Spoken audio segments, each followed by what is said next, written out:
Let me tell you a story of a boy whom I know. A boy called Chintu.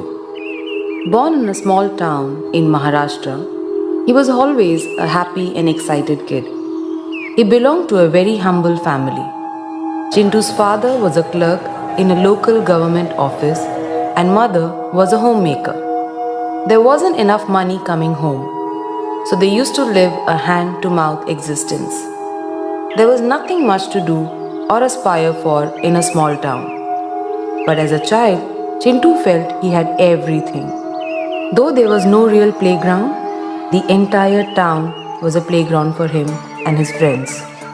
They played cricket with a bat made from a wooden plank.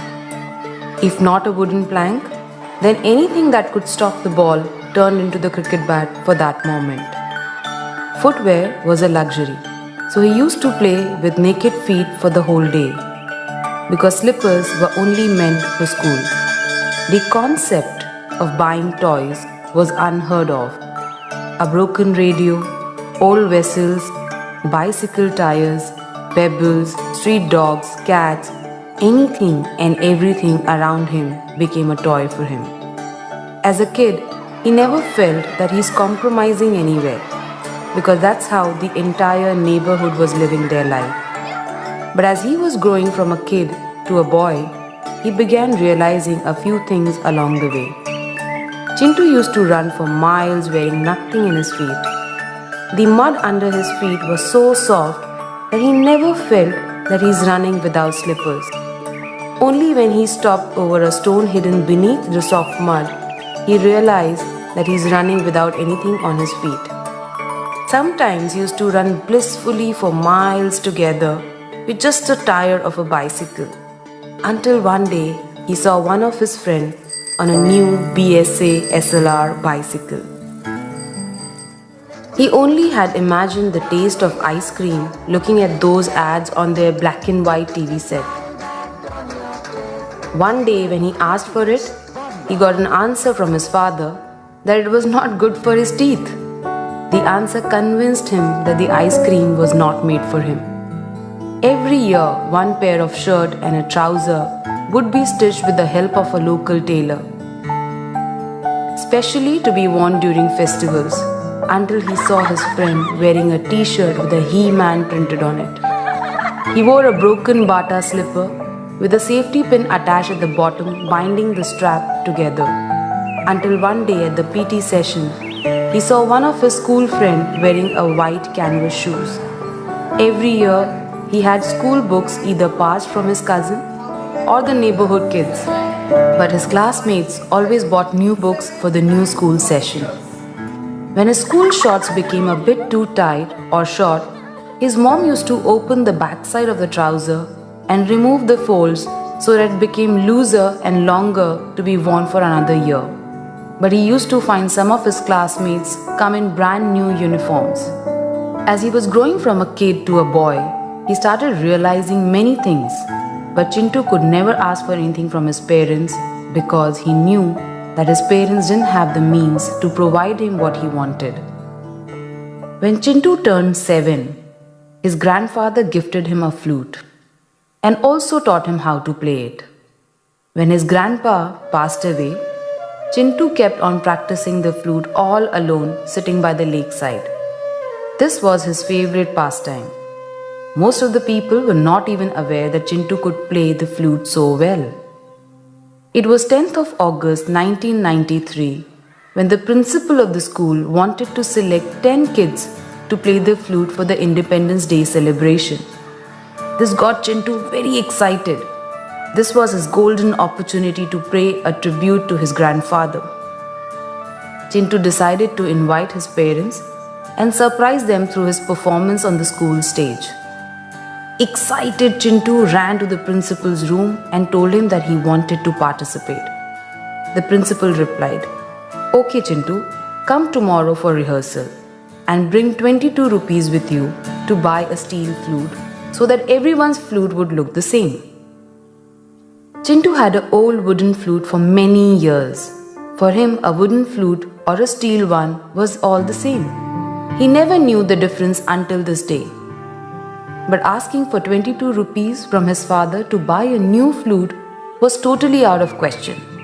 And at that very moment, Chintu knew that he cannot participate for the 15th August celebration. Chintu never bothered to even ask for 22 rupees from his father because he knew that spending 22 rupees on a flute was a luxury that wasn't made for him. He realized that he needed to be realistic always and stay within his limits. He could enjoy life to fullest while staying within his limits. That's all he knew. But that day something special happened and a dream was born. A dream to live a better life. A dream that Chintu wasn't really even aware of until now. But Chintu realized that if 22 rupees can kill his dream, then the same 22 rupees could also help him achieve it. That steel flute made him think over and over again.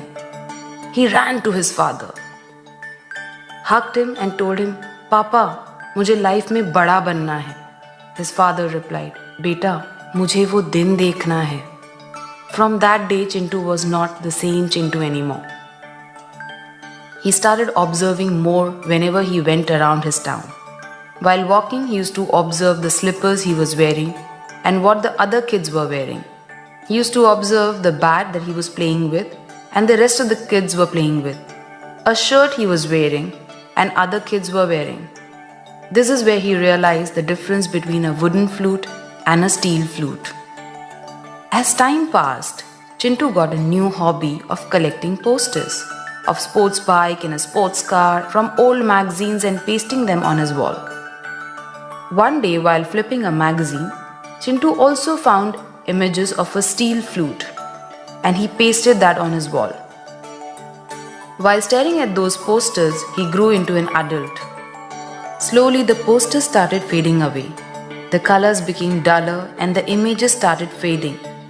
As the years passed by, those posters got buried under the exam schedules, important notes and catalogues of various MBA universities. The posters of a red Ferrari and a steel flute kept peeping between many catalogues that lay scattered. By now, many of his old friends started leaving the small town for post-graduation in various parts of the country. Chintu realized that in a small town, he will never be able to achieve what he wanted to achieve. A small town could never fulfill his dreams. Just like many of his friends, Chintu appeared for MBA entrance exam. Finally, he got through, but he had no money to pay. So he got the first loan of his life, an education loan. Chintu left his small town to pursue an MBA.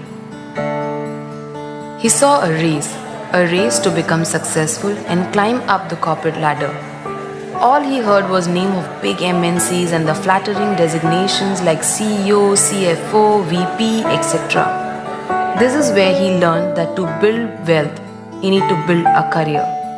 And he started believing that a degree of MBA will change his life. Now time came for the campus placement, for his job interviews. He borrowed a jacket, shoes and a tie. When he wore those clothes for the first time in his life, he felt that his life is finally changing. That tie looked so good on him. He took picture and sent it to his parents. He believed that this tie had the power to change his life forever. Chintu got a job. He passed through the interview of a big MNC in Mumbai and was offered a salary of whopping 22,000 rupees. The first thing that Chintu did was to call up his parents. He told his father, "वो दिन अभी दूर नहीं है जिस दिन मैं बड़ा आदमी बनूंगा." All his relatives started calling him one by one to congratulate him. Chintu was on cloud 9. Life couldn't be better. Chintu remembered his childhood where he couldn't afford the steel flute. He thanked that day because it had pushed him to do something about his life. He remembered the posters of the sports car he used to stick on a wall of his room and the promise he made to his father. He truly felt that the degree of MBA will bring him all the happiness in the world. Finally, Chintu reached Mumbai.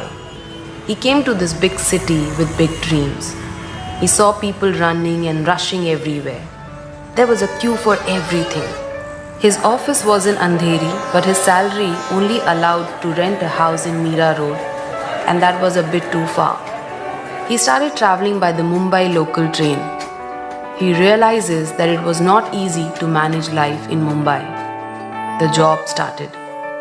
After the first salary of 22,000 rupees, Chintu withdrew the full salary of 22,000 rupees just to hold and feel those notes.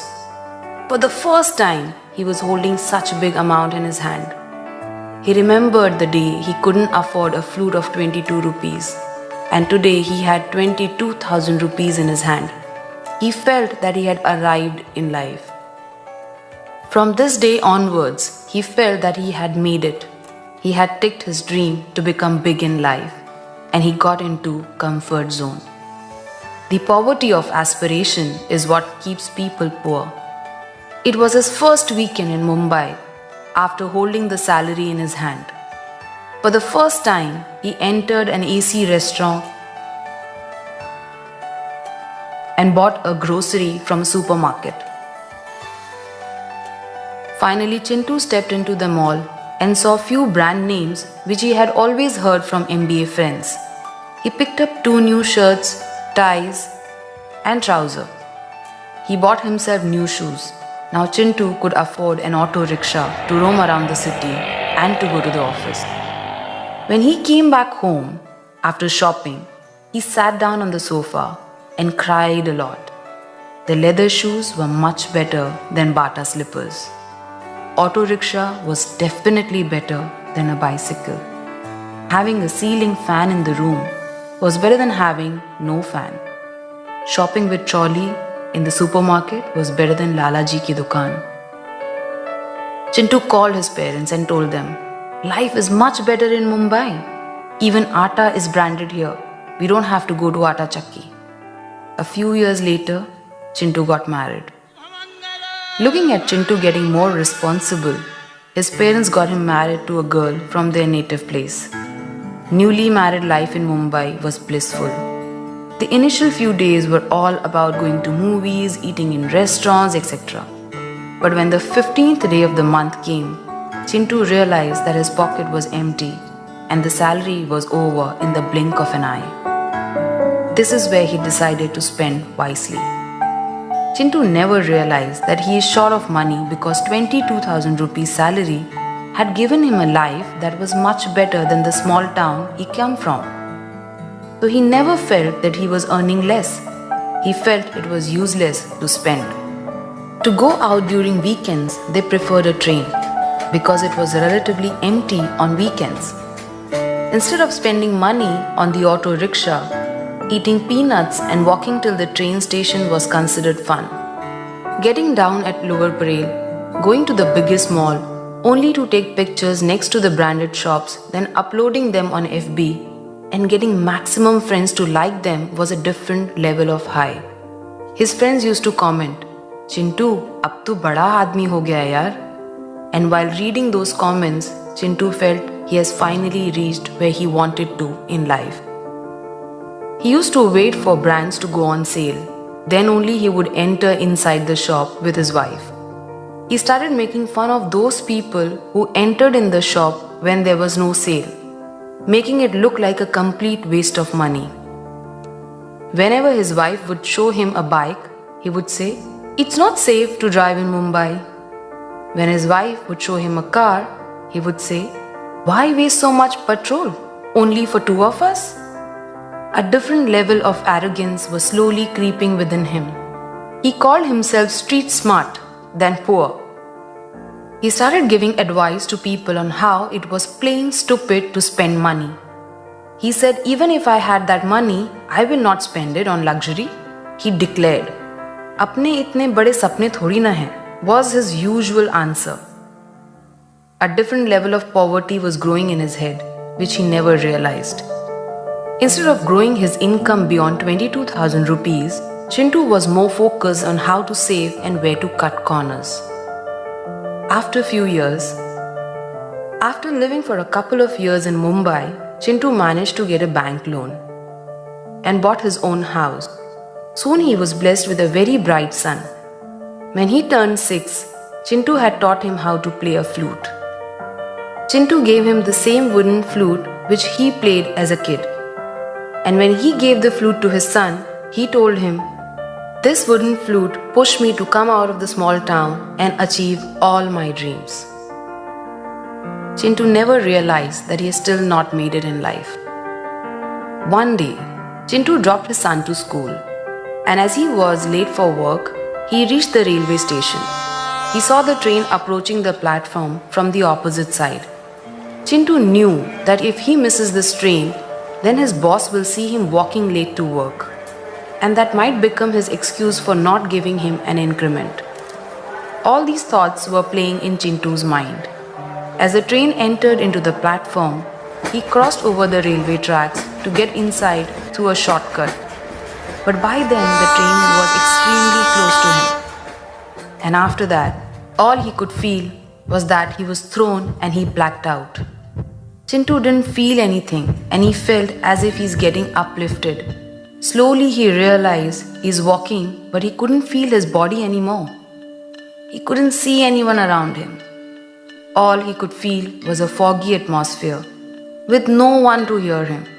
He screamed again for help.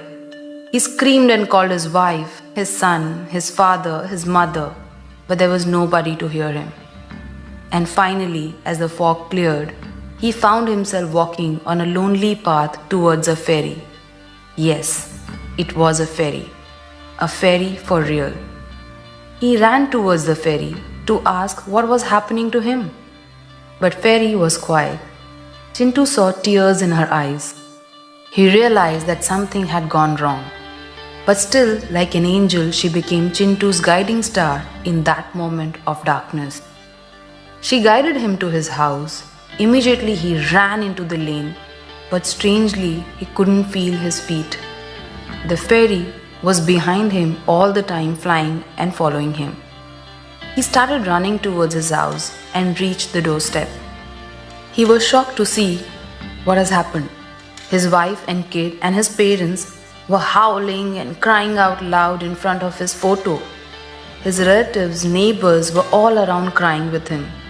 When he tried to touch his son and his father, they couldn't feel anything. That's when Chintu realized that he was dead. He was no more. He had left the world already. He looked at that ferry and pleaded to her, "Can you help me meet my family again?" The ferry went silent. His dad and mom couldn't handle the trauma. All of a sudden, his father suffered a heart attack. Chintu ran to save his father, but he couldn't hold his father. People rushed and took him to the nearest hospital. Chintu ran to hospital. He saw the doctors were not willing to admit his father because his father didn't have an insurance and enough money to pay. People rushed towards the government hospital, but on the way, his father passed away. Chintu ran to his father and screamed out loud. He tried to hold his father, but he couldn't feel anything. Seeing Chintu crying, the fairy finally spoke. "Chintu, if you're born poor, it's okay. But if you die poor, then..." Chintu and the fairy went back home together. His wife was holding her head and crying. The next day, the doorbell rang. Few officers from the bank had come to collect the house installment. Chintu's wife looked into the bank account and she had hardly some money left. Chintu's salary of that month had not been credited. The bank officers gave her only 1 week to empty the apartment. Chintu saw this happening in front of him. Chintu felt helpless and tears rolled down his eyes. His belief in his job and monthly salary had costed him his life and his family's life too. He saw overnight how his wife had to relocate to the nearest chawl. She rented one room with a common toilet and continued her life in Mumbai just to keep her son's education going. Next day, she visited the bank and claimed Chintu's bank account and found there's hardly some money left in his bank. that money was not even enough to pay her son's education in a city like Mumbai. Then his wife decided to take up a job. But with her monthly salary of 5,000, she could pay only the rent of the house and the monthly grocery. She couldn't afford to pay the school fees. Eventually, Chintu's son was removed from the school for not paying his fees on time. That was the darkest day for Chintu. He remembered his wife's word, "Chintu, our bank balance is hand to mouth. We have still not earned enough money for ourselves." Chintu realized for the first time why earning money was so important, but it was too late. Chintu opened a wooden shelf in his house, touched the wooden flute, and told the fairy, "I wish I wouldn't have stopped dreaming." Now Chintu's wife and her son had to move back to the same house where Chintu was born and spend his entire childhood. His wife got her son admitted in the same school where Chintu had studied. Chintu saw his son going back to the same school and living the same life which he had lived years ago. He saw his son running around the same lake, the same lanes, and the same small town. He realized that his job had not taken him too far. It has in fact brought him back to square one. Chintu's son used to play the flute in his spare time. Sitting by the lake in the memory of his father, Chintu sat beside him and watched him play while tears rolled down his eyes. But he was completely helpless. While Chintu was sitting by the lake, the fairy appeared. She told Chintu, "Sometimes people spend years and travel thousands of miles thinking they are working very hard. And they feel they have done enough for their families. But they are actually running only in circles and often realizes it when it is too late." One day, Chintu's son was playing the flute sitting on the steps of the school premises. His teacher, who was passing by, noticed him. He told him, "You play the flute so well. Why don't you participate in the 15th August celebration?" Chintu's son was very excited to hear this. But then the teacher said, "The flute you have is very old. Get a new steel flute or bring 200 rupees. I'll buy you a new one."